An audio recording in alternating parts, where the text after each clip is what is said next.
Hi guys, it is Miss Krystal, and it's Butterscotch, and we're gonna talk about some books. So today's theme is alternative story structure. So that just means, like what it sounds, is books that are told in a structure that you may not be used to. Okay, so I'm gonna start off with my young adult and teen books. So it's gonna be like 13 and up books for the first two, and then for the next two, I'm gonna do middle grade. So that's 12 and down. Okay.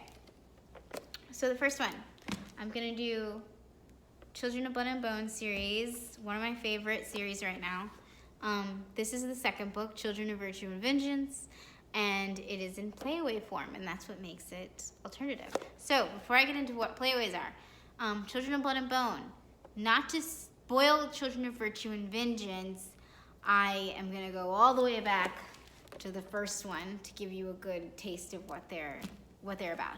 Basically, it's this land, Orisha. There are people there called Magi who used to have magic, but now they don't. No one really understands why they don't have magic, but they just don't anymore. The day that they don't get magic, the humans have like an uprising and kill like a bunch of them because they're like, this is our time, you know what I mean? So they kill a bunch of Magi. The ones that they don't kill, they like horribly oppress for years and years and years. So this one is about Zelly, who is a Magi, and she is like basically, you know, she hates her life right now, and she just like misses magic, and also misses her mother, who died during the craziness that I said before. And so the whole novel is about her like trying to restore magic, and she comes upon it in weird ways. Also, her like relationship to the enemy is interesting. So it's a wild ride. I'm not explaining everything. It's a big book, but you guys should go for it. Now, the Playaway. Playaways are, I'll show you what they are. Look at that. So they're like this little thing. Sometimes there's a battery in here, sometimes there's not a battery in here. And you just plug in your headphones to it, and it just plays like an audiobook would. So super easy. So it's like if you don't have a phone, and you don't have a computer, and you can't do Libby, and like you have a bunch of other things, I guess, that you can't do, then you can always get a Playaway. So they're super fun. Go with it. Oh, you do need your own headphones though. We have the battery in here, but you do need your own headphones. Thank you. Okay. Next thing, Punching the Air. Punching the Air is by Zoboi and Yusef Salaam. And it is written in verse. So it's written in poetry form. It has gotten so many like recognitions. I don't even know. So I haven't read this yet, so you're gonna tell me. But I'll tell you a little what I know it's about, okay? So it's about this kid Amal. Amal, he's at like a performing arts school, so he's a writer. He writes poetry and things like that. And he gets into some sort of altercation one day, and he's racially profiled in some way, and he gets convicted of this crime wrongfully, and yeah, so it's kind of about like him being incarcerated and like having to deal with like racism and like being profiled, and then like also being profiled worse once you're in the system, you know? So I don't know, I think it's a good read. I always tell people to try verse, just one time, try verse, you know? Poetry's not terrible, and well, not all terrible.